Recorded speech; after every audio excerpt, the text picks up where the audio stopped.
Yeah, I think it's went okay. We really had a kind of a day and a half to focus on Seattle. It's good we saw them before, but they certainly have some new individuals that are in the group that are being effective. So certainly have to be aware of those guys, but they continue to be one of the better teams in the league. Really stout defensively, hard to get looks on. Again, it's a typical Seattle team.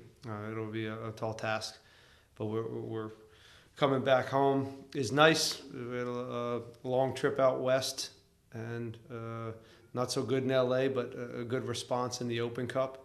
And we, again, just looking forward to getting back in front of our fans with a big match here, 20th anniversary. I know a lot of alumni are coming to this game, so that's exciting that they'll be in the building as well. All right, thanks for that. We'll start with Danny. Yes, head coach, good morning. Hi. Game number 7 in the home. One more chance for this team. They win in the home. Game number 7 against In the home. in the home. Okay, Yes, well, yes. Listen, we've it wasn't the greatest start at home this year, and it was a little bit of a problem last year as well, and in home form, and we got away with that with road results. This year, our road results have been okay, and our home form has started off poorly. But I'd say over the last month, we've kind of changed that and started getting some wins here at home. And I always say it's important for us to send the home fans happy and also entertain them. So it's just another chance to do that. Yeah, well, Good. All right, we'll jump to Zoom. We'll start with Jesus. Go ahead. Hey, Ben. As you mentioned, Dynamo celebrating 20 years this Saturday. I was wondering if you could take us back to your playing day, playing against the Houston Dynamo. What's one memory that stands out to you of playing the Houston Dynamo? Well, I'd rather not think about those days because it was miserable.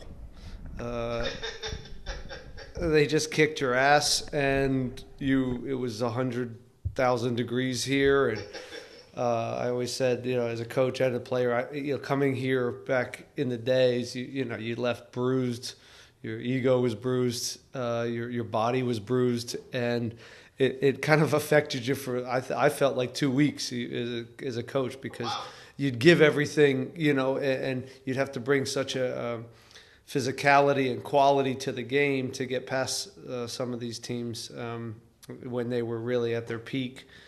That it just took so much out of you from a heat standpoint and physicality. I did always said it took 2 weeks to recover. So again, a lot of great players, legends that I competed against, or even some of them I actually ended up coaching, whether it's Bobby and Chabala, some of these guys that I was lucky enough to be around my coaching days in DC. So a lot of respect. Obviously, I'm biased. I'm part of the club now. I'm part of the family. But these are teams that I think the entire league respected, and they deserve a celebration. And Pat Onstead, as a friend and someone I work with every day and respect. I know it's an important event for him as well, and he does a great job of getting these guys to stay involved in the club, and I think it's really, really important to have that type of culture. Going into your 12th MLS game this Saturday, is there one or two words that you could describe how the team has done up to date? And then on the flip side, what one or two words you would want it to describe for the rest of the season? Come on, Jesus. We just got back from 7 days on the road, and you're going to throw something like that at me? No chance. Listen, it's rocky. It started off rocky. I think we've leveled off here and figuring out, again, who we are. And now, as I talked about, it's about adding in some of these pieces over the next month. It's about being resilient in this moment, because we're still not where we need to be. figuring out ways to get results. And in the month of May, I'd add that we're going to need everybody. And you're going to see guys filling in different spots as we have games every 3 days. So, and that can be a really great thing. If you're getting some results and everybody feels like they're contributing, I say it, you've heard me say it before, that's a great recipe for a good May. But everybody's got to step up and do their part. And then final question for me, going up against Seattle, you kind of mentioned, Seattle's kind of flipped the switch, they kind of started slow and not kind of flipped the switch. What's the biggest concern you have with Seattle coming into town, or any specific player that you kind of want to target as far as making sure they don't hurt you on the field? Well, Masovsky's hot, but again, I think it's more of a collective and some of the players around him that are providing him good opportunities. He's a guy we haven't seen much, and De La Vega's back in the mix. We haven't seen him since last year. So they've got with Seattle. It's not some teams it's okay. They got two really nasty wingers that you really want to kind of make sure you stop and you have a chance to have success. Seattle doesn't work that way. They're very collective. They've always been collective and complete. And it's credit to them. They build teams that are don't give up a lot of chances, and they're physical, they're athletic, and they've got playmakers. So it's always a hard team to go against. We've done okay. We've done okay against them. I'd say in the past few years, if we're guilty of something, it's that we haven't taken our chances when we've created them. You don't get a lot. I've said this last year. You do not get a lot, so you have to really be efficient when you get your looks. Thanks, man. Good luck on Saturday. Thank you. Dustin, go ahead. Hey, man. Hi, Dustin. You play a team like Seattle. I think it's been 9 straight since you guys have beaten them. Is that something that sticks with you guys, or is that just a media thing for us fans thing, or is that something that when you look at the Seattle team, it's kind of an uphill battle? I don't think we're the only team. I mean, they're very good. They're a very good team, and they're hard to score against. And you could say that certainly our attack hasn't been over the last year and a half. It's not been the strongest in the league, so that's not always a good recipe. But we think we're building, and we still get looks against them. As I said, it's not going to be a 20-shot game for us. We understand that, but can we make them count when we get them? And I think that's been the one thing that's haunted us against them. But we've had plenty of really close games that I think the performance was there, and some of the moments in the final third were lacking. So that's really where I think we have we kind of have the promise that we can turn this around. I thought we went toe to toe with them in the playoffs. Even this year we went there, and I thought we stifled them defensively. Put in a really good performance. So hopefully at home we have some more of the ball and we get better looks. And just wanted to ask you about Felipe Andrade. You mentioned after the game we'll be seeing more of him now. He's the first team. What does that say about Marcelo, McKinney, just the staff that you guys have in place there, that you guys are able to get these guys in Dynamo too and get them ready so quickly for first team action? Well, in some ways this was always the plan with Felipe. This was a guy that was playing in Brazil in one of the top leagues in the world. Second division, first. He's been bouncing, and so he's an experienced player. And I think you see, with the second team, some of the profiles that we're bringing in from South America to continue to develop is certainly something that we're going to continue to do, and we've seen some success with it with Mikael, and we're seeing some young talent, Exxon. We're seeing some of these young talented guys come over here, and you get a look at them, and they need to be fostered. And Marcelo does a good job. Kenny did a great job with Mika. So this is not by accident, and that's that's going to continue. Marcelo's done a great job down there. It's been a joy to work with him. Selfless, understands the role, and it's really ends up being a support job to the first team and develop players. And he's a great person for that. It's been a lot of fun working with him, and Kenny did a great job before with it. So it's more so maybe than other clubs. It's a really tight relationship between our second team and our first team, and it's going to continue to be a big part of our success. Thanks, Ben. Armand, go ahead. Hey, Ben, just kind of piggybacking on that question, are there any other players who started against Phoenix that got the coaching staff's attention as we look at the calendar and we look at 6 games in the next 3 weeks? Well, everybody got fairly good marks in that game from a coaching staff standpoint. So that's a good thing when you're heading into a month of a heavy calendar. Felipe gets the goal, and I think you saw his quality. It wasn't a surprise to us because we've seen these guys. We know what these guys are about. So one Open Cup isn't going to kind of completely change our mind. But it was overall a good performance, a lot of good marks. Good deal. And then with the theme of this weekend's game, I wanted to ask you about one specific legend because you were a teammate of him when he first came into the league, Bobby Boswell. Bobby's a friend and a guy that is one of my favorite people that I've been around in soccer and also coached. So can't say enough about him.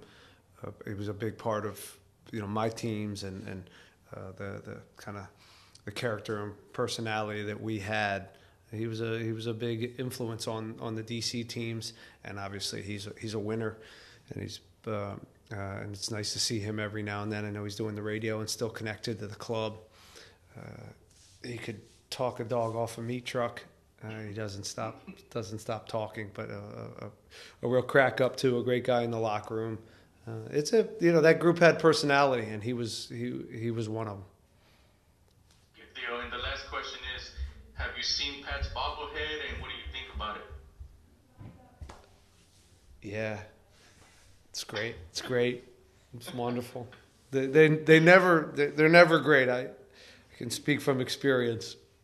It's never as good. The idea of it is great, and then you see it, and it's just never. It's never very flattering. But I haven't seen his. I'm sure. Yeah. I don't know. I'll take a look. Best of luck tomorrow, sir. Sam, go ahead. Yeah, hi, Ben. What's up, Sam? Welcome back. That was a great performance in Phoenix, 4-1.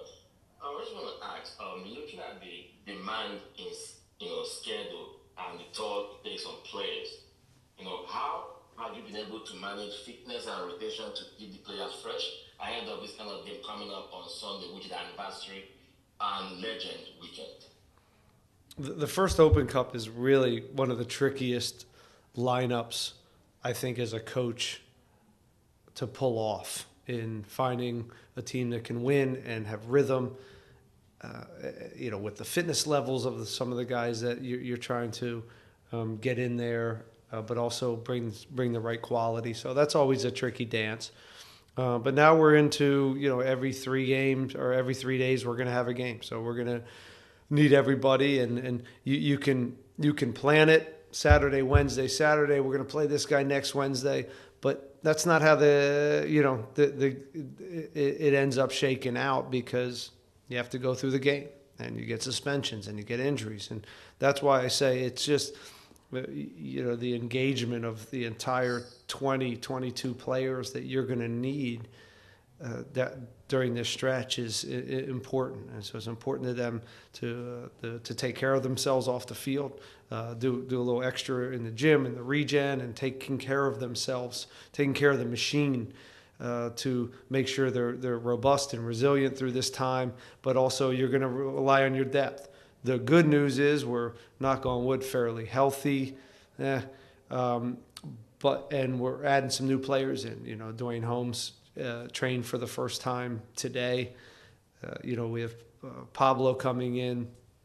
Linger's integrated now at this point. So we're going to continue to keep adding players in, and hopefully we have the right depth to utilize everybody and have some level of success in May, because it's a very, very important month for us, in particular where we stand in the standings. So last one from me. The winning feeling from Phoenix game, despite the LAFC result. Beyond match result, what metrics or other metrics do you use to assess the progress? Because this team is exciting to watch. I don't give it to a very exciting team to watch. What other metrics do you use to assess their progress? You got the players that have come in the team. Well, thank you. I think there was a compliment in there, and it was also the metrics of, like, what am I judging our group on right now? Despite the result hasn't really been, it's exciting to watch. What other metrics do you use to judge the progress that the team is making? Yeah. Well, goals cure a lot of this, and to your point of still being in every game and at times playing some entertaining stuff and still being somewhat ball dominant, maybe not as much as we're used to, but we're still getting looks and we're still creating chances. So I just think right now the metric that we want to look at is scoring goals, being more dangerous in the final third, continuing to grow in some areas where we think we can be more dangerous in front of goal. And then the other, I don't know if this is a metric, is like stop shooting ourselves in the foot. And I think we've curbed that for the most part. LA, I thought we gave them a few transition moments where we didn't, we got away with a couple big saves.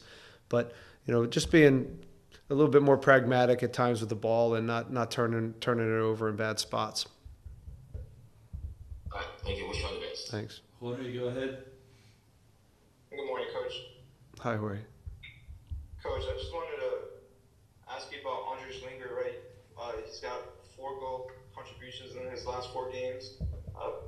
Just speak to us about him. I know you said he's integrated, but what else could bring out, his attributes to the game?